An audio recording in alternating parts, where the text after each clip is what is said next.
So in that case, transmitted diseases can be occurred like HIV/AIDS and some others. እንቁላል ይሰበራል ተጠርጎ በኋላ ይወልቃል በበት First, before making the cut, I take an egg and throw the yolk on the ground.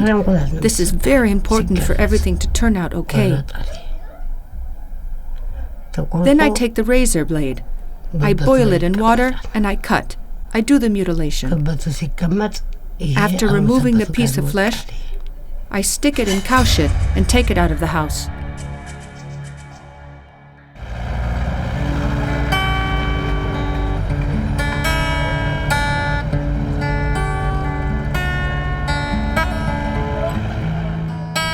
None of the Ethiopian religions openly supports female mutilation. Muslims, Christians, and animists all practice it equally.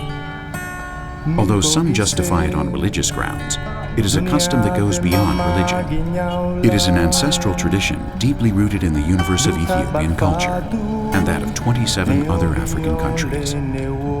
In the year 2000, 2 million African girls were mutilated. The law prohibits it, but it is a custom and continues to be done all over the country. It's a tragedy for all of us, but it's our fault for letting our daughters continue to go through this just because it's tradition.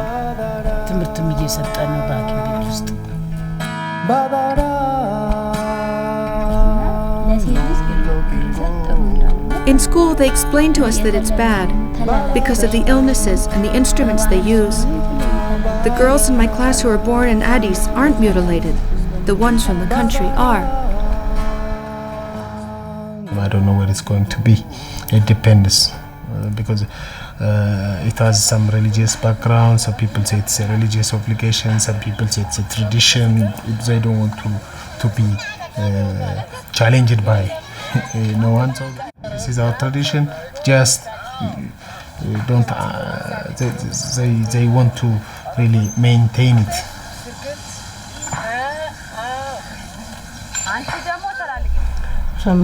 I'm in favor of it continuing. Women who are excised are considered good women. If they're not, they are not valued. They aren't considered good. It's frowned upon if a woman is not excised. I'll continue doing it while I still have the strength. I don't have any other way of living. It's my job. It won't be easy to end this, but we African women are the ones who have to do so. Nobody can impose this on us. Education will be what changes us. My daughter and all the girls who go to school will be the ones to do it.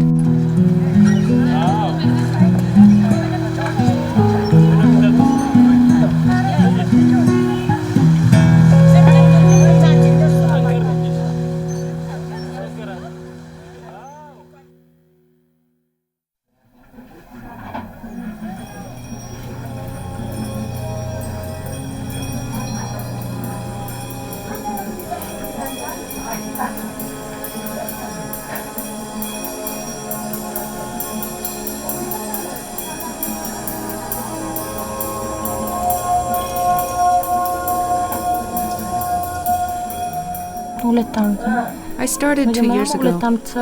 That was when I started going out at night to pick up whites and all that.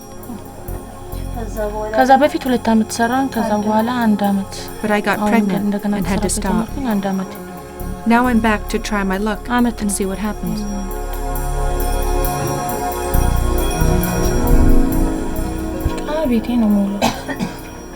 During the day, I'm at home and with girlfriends. At night, I go out in the white areas. If I find somebody, good. And if not, well, I just go home. No, I don't want to talk about this in front of my mother.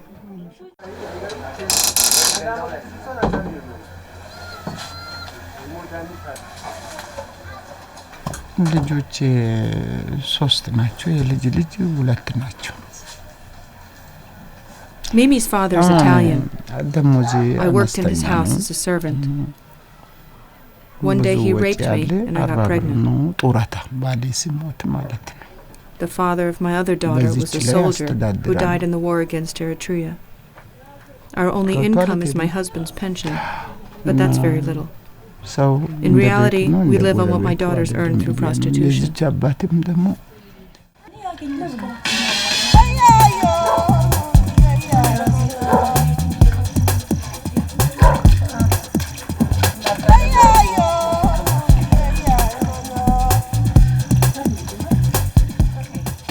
Mimi and Kenneth are not exactly prostitutes. Their occupation could be defined as white man hunter. This is an activity which is repeated throughout almost all of sub-Saharan Africa. Financial difficulties force women to find imaginative solutions to survive. Marrying a white man, a wealthy foreigner, is the sole objective of these young Ethiopian women.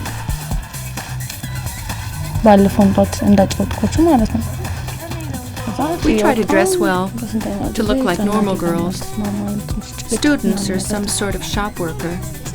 Then we walk around the bars and restaurants where foreigners go.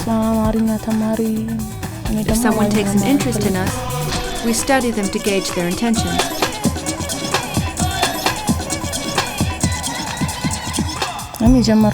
If they're good, we only talk and arrange to meet him another day, so he won't think we're easy. If they only want sex, we charge them.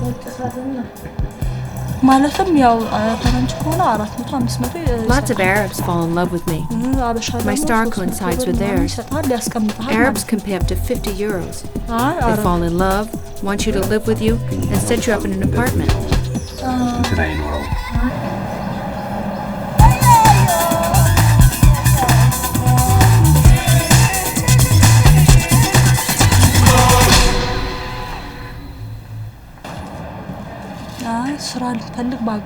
The first white man I got together with, I met in a bar. From the first night, he told me he loved me. That same day, he wanted to go to bed with me, but I refused. I kept seeing him, and he took me to live with him in one of the neighborhoods where the whites live.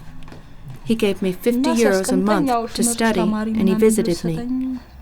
Then he went back to his country and left me here. Then I met an Arab from the Emirates, but I got into a fight with him.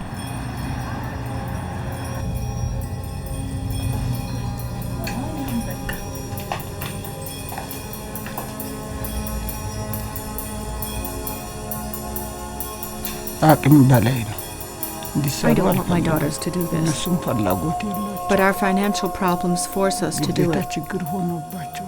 I don't have anything to give them. They're young, and they like to look good, dress well. They have a right to be like other girls. I don't approve of what they do, but...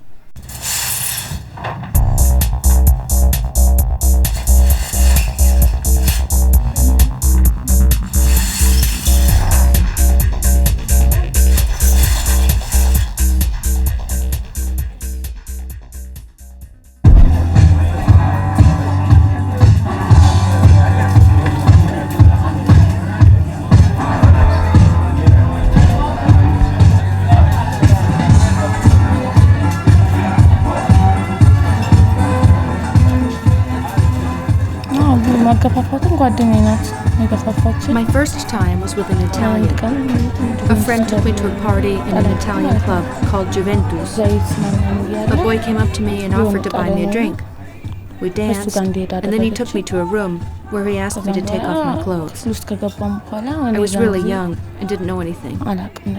It was the first time I'd been to bed with anyone. I didn't want to. I started crying, and the Italian took me back to the club.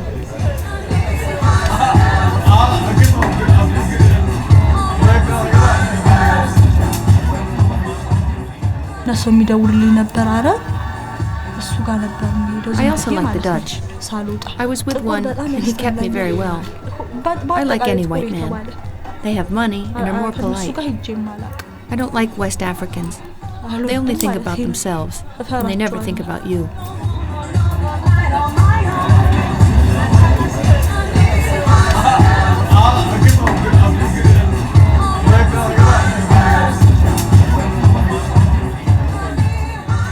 I was with one and he really hurt me.